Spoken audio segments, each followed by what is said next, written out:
Son las 3 de la tarde, 30 minutos. ¿Qué tal? Muy buenas tardes. Los saludamos en esta cobertura especial de Noticias Caracol de el arranque de un nuevo ciclo del Congreso de la República, del actual legislativo, un nuevo ciclo que va a significar el segundo tiempo, como muchos lo indican y ya nos lo van a decir nuestros analistas y nuestros invitados, para el gobierno del presidente Gustavo Petro, que está a punto de cumplir su primer año de mandato.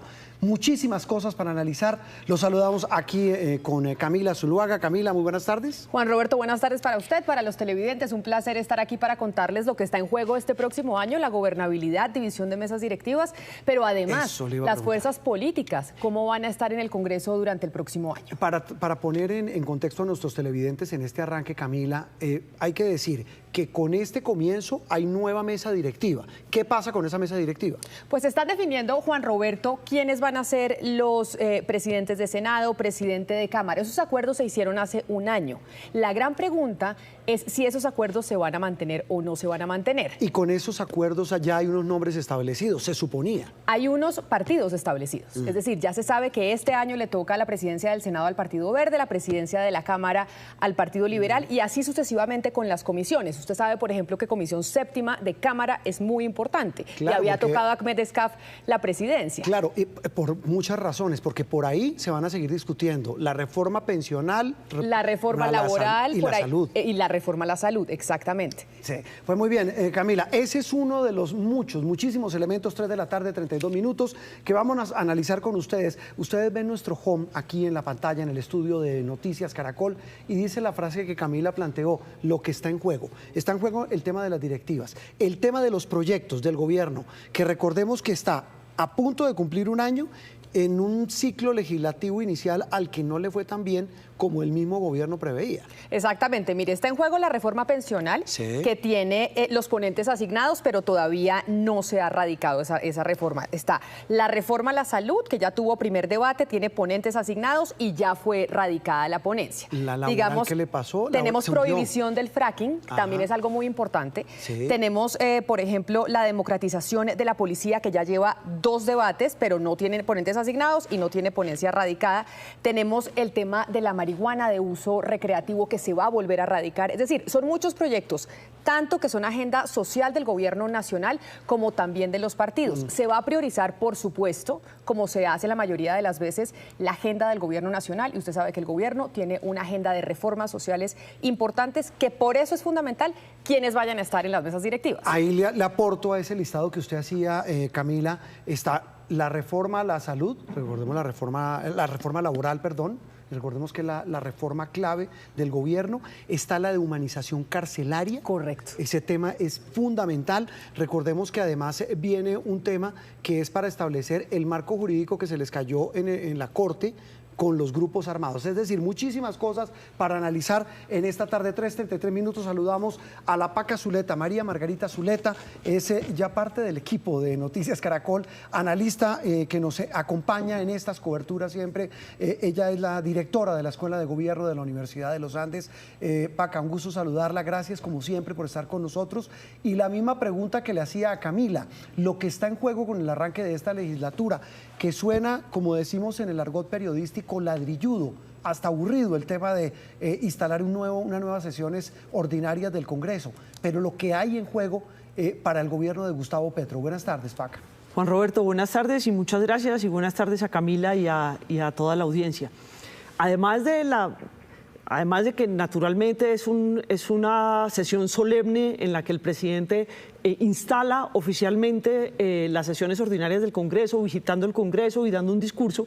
Es un discurso en donde tradicionalmente los presidentes han dado línea, han afinado su agenda para el próximo año, han dado línea política y línea de gestión a sus equipos. Y yo creo que ahí tenemos una expectativa muy grande, pero naturalmente tenemos la expectativa de qué va a pasar con la agenda legislativa. Además de salud, pensiones y laboral, que naturalmente todos todos estamos esperando que ahí haya movimiento, humanización carcelaria, como usted bien decía, pero ¿qué va a ser primero y qué va a ser después? Este es un semestre muy difícil para los congresistas, porque los congresistas van a estar ocupados en las elecciones regionales. Entonces, el presidente y el ministro del Interior tienen que organizar con mucha claridad la agenda para lograr su cometido, pero permitirle a los congresistas estar en las regiones, en las elecciones de alcaldes y gobernadores. ¿Sería difícil para el gobierno si llega alguien tan cercano a él a presidir el Senado y el Congreso de la República? Creo que estoy de acuerdo con Pedro. Quien preside el Senado es quien maneja la agenda. Y quien maneja la agenda maneja de alguna manera qué va primero, qué va después y ayuda a hacer consensos y a mirar y a entender cuál es el ánimo del Senado. Y una persona como Inti Asprilla es mucho más polarizante en el Senado que Angélica Lozano o que Iván Nami. Pero yo veo que eso es normal en lo que está pasando con el Partido Verde en términos generales, y es como es un partido que tiene gente de centro derecha, gente de centro y gente de centro izquierda y gente de izquierda, es muy difícil llegar a tener consensos, y lo podemos ver con esos tres candidatos que son tan distintos desde el punto de vista de una alineación ideológica. El cambio es grande. ¿Ese cambio qué implica para los intereses del gobierno hoy en materia de proyectos, que pues es lo fundamental que busca el gobierno, sacar adelante sus reformas? Quiere decir, Juan Roberto, que va a ser más difícil sacar las reformas, que los debates van a ser más profundos, que no va a ser tan fácil poner en el orden del día en el momento en que el gobierno quiere el debate de un proyecto, porque se requiere una conversación y una discusión más profunda. El hecho de que los números se hayan variado tanto. Hace un año teníamos una situación completamente distinta a la que tenemos ahora, pero además ya ha pasado un año de gobierno. Ya la gente está esperando y exigiendo otras cosas, y eso lo va a ver el gobierno en las discusiones en el Congreso. Hay otro tema que es importante, y es: no sabemos qué va a pasar con los independientes, no sabemos qué va a pasar con la U, con el Partido Liberal y con los conservadores, y no sabemos cuál va a ser el campo de acción del ministro del Interior para lograr rescatar a algunos de esos senadores y representantes de nuevo hacia el partido de gobierno. Yo creo que ahí en esa puja vamos a estar moviéndonos en los próximos meses. Paca, nuestra compañera María Camila mencionaba la agenda, Camila Zuluaga también la tenía aquí, de proyectos. Usted dice, una agenda tan ambiciosa y preciso cuando estamos a puertas, a 3 meses de elecciones, ¿qué tanto puede influir tanto la campaña como, digamos, esa polarización que se vive hoy en el Parlamento? Parlamento no, en el Congreso, en el Legislativo. Yo creo que tiene un impacto importante. Las elecciones son en octubre, entonces vamos a tener campañas, septiembre y octubre, la campaña va a ser muy intensa. Y entonces tenemos que tener en cuenta que va a ser difícil que los congresistas estén concentrados en la agenda legislativa y van a estar mirando qué pasa en su región, qué pasa con sus candidatos al Consejo o a la Asamblea, qué pasa con sus candidatos a gobernación y a alcaldías. Y es muy posible que ese debate regional se vea reflejado en los debates en los proyectos de ley. Es decir, hasta dónde los senadores y representantes a la Cámara que apoyan ese proyecto de ley son apoyados por sus colegas en las regiones con sus aliados. Yo creo que ahí vamos a tener el gobierno tiene que tener en cuenta eso, o si no es posible que no logre aprovechar con juicio los meses de septiembre y octubre. Paca, vuelvo con usted para hablar de lo que estamos pendientes, el discurso del presidente.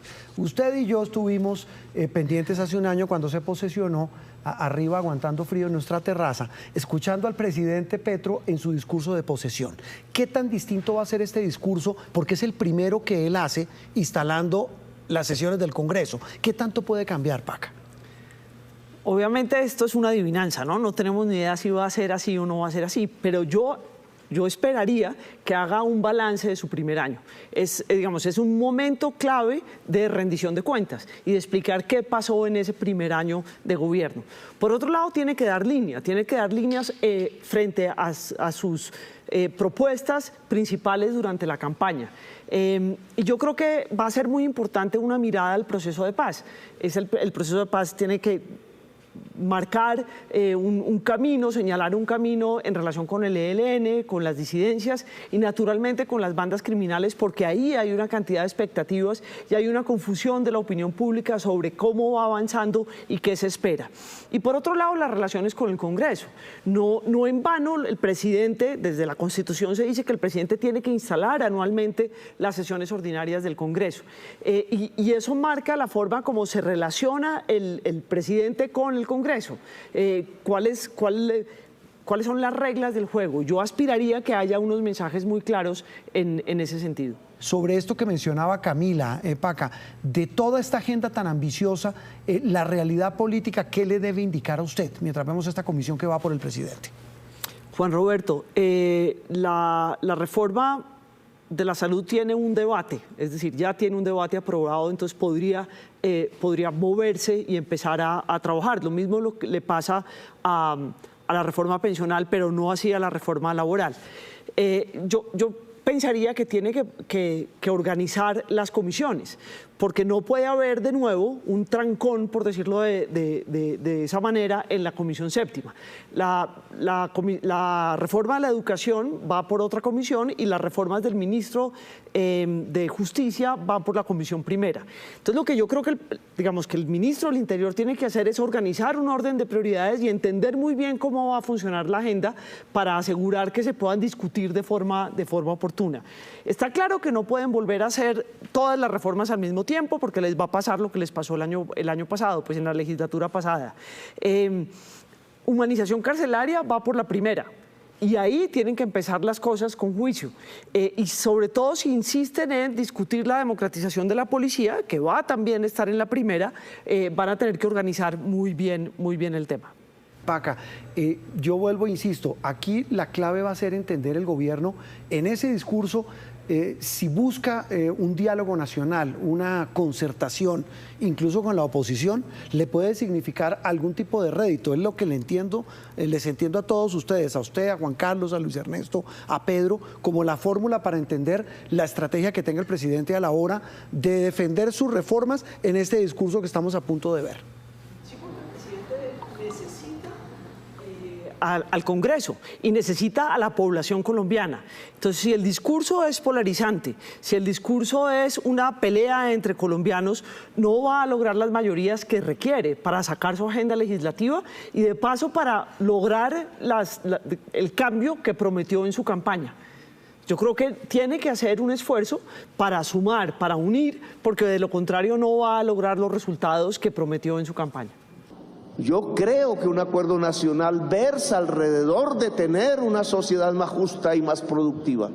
Yo invitaría a quienes hasta ahora han dirigido el país hace muy poco, social, económica, cultural y políticamente, que es un momento de ceder para construir un país más equitativo. 7:49 minutos. Primer análisis de esto que ha sido el discurso largo de casi hora y 45 minutos. Sí, hora y 45. A las 5 de la tarde, 25 minutos, empezó el discurso del presidente. Sí, señora. Paca Zuleta, la directora de la Escuela de Gobierno de la Universidad de los Andes, gracias por seguir con nosotros y su primera impresión de este primer llamado que destacamos del presidente de la República. Pues el presidente, en un telón de fondo que tiene que ver con el cambio climático, recorrió una serie de cosas, pero lo que a mí me llama la atención es que de alguna manera reconoce los problemas de gestión y termina llamando a un acuerdo con un problema, y es que sigue insistiendo en elementos polarizantes, en elementos en donde pone a la sociedad colombiana a pelear entre sí. Uno de los puntos donde el presidente escuchó gritos en su contra fue cuando se refirió al fin de la guerra con la insurgencia. Desde los congresistas hubo algunos que le llamaron mentiroso. Veamos, de hecho, el momento con la explicación del mandatario sobre su afirmación. Es que se está acabando la guerra entre Estado e insurgencia, que es la que produce las bajas. No soy mentiroso, se está acabando.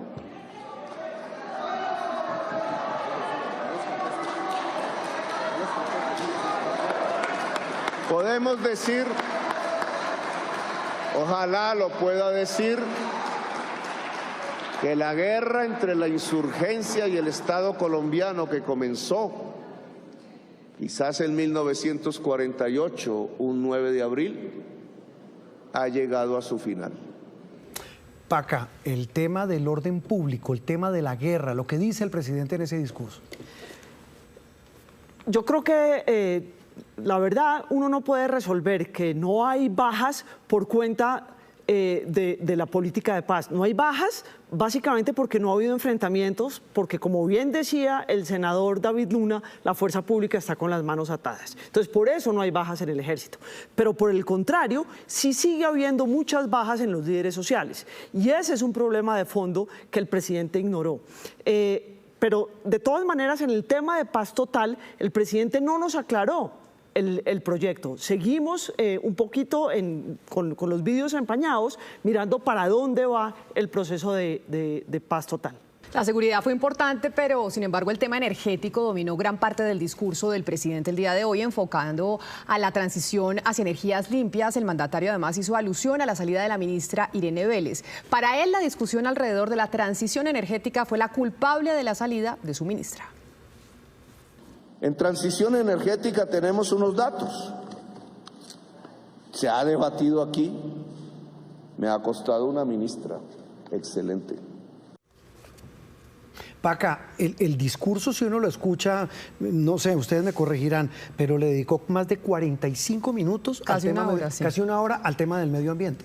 Por eso yo decía que el telón de fondo del discurso del presidente fue el cambio climático, fue la necesidad de trabajar en cambio climático, la necesidad de que Colombia se posicione como una potencia en trabajo de cambio climático, en cambio de deuda por bonos y por cuidado de bosque. Yo eso lo vi muy claramente. El tema del tránsito en la matriz, pero también el tránsito en las operaciones de los vehículos y en los temas de producción. Yo eso lo veo clarísimo y lo veo muy bien a nivel de discurso del presidente. Donde a mí me hace todavía, me hace mucha falta ver cuáles son los habilitadores, qué hay que hacer para eso, cómo lo van a hacer, porque ni la ministra Irene Vélez nos lo mostró, ni el presidente nos lo ha mostrado. Pero adicionalmente hay algo que es interesante, y es que el presidente apoyó a la exministra Irene Vélez. El presidente de alguna manera nos dijo a todos: esos discursos de esa señora no eran esos discursos de esa señora ministra, son mis discursos que ella tenía que repetir como ministra. Presidente Gustavo Petro, frente al cambio energético, también lo llevó a anunciar una propuesta para cambiar el código minero de tal manera que se puedan tener nuevas herramientas para luchar contra la minería ilegal. Porque el código minero privilegió la multinacional, la gran minería, la minería a cielo abierto, el Cerrejón, por poner un ejemplo, y se olvidó realmente del pequeño minero, a pesar que recuerdo a decenas de congresistas luchando por el tema. Ese olvido estatal del pequeño minero, de la priorización de la gran minería, nos ha llevado a que el pequeño minero por decenas de miles ha quedado sujeto a los tentáculos de las mafias armadas. Aquí creo que es sustancial el cambio de norma. Por eso vamos a presentarles a ustedes un proyecto de ley en este periodo de sesiones que versa sobre la minería. Y espero el debido cuidado, siempre lo han tenido. El tema de la descarbonización de la economía, el código minero. 7:57 minutos. Arranco con la Paca Zuleta para que nos dé su conclusión de lo que fue este extenso discurso del presidente de la República instalando las sesiones del Congreso. Paca.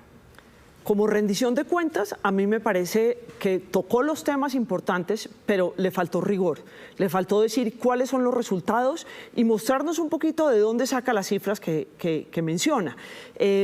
Sí hay un proceso de rendición de cuentas, sí hay de pronto una mirada un poco crítica al avance, habló de balbuceos en algunas ocasiones, pero yo creo que le faltó rigor en ese proceso de rendición de cuentas. Le faltó rigor. Pedro, su lectura muy rápida de lo que fue esta intervención, este discurso del presidente. Juan Roberto, a mí me faltó un discurso escrito por todo el gobierno. Era un presidente que estaba defendiendo, en teoría, su discurso y su gobierno.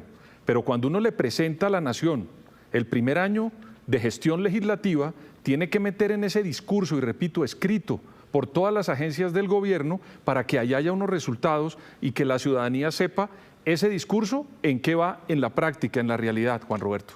Tal vez destaco finalmente, Paca Zuleta, gracias, Pedro Viveros, muy amable por estar con nosotros.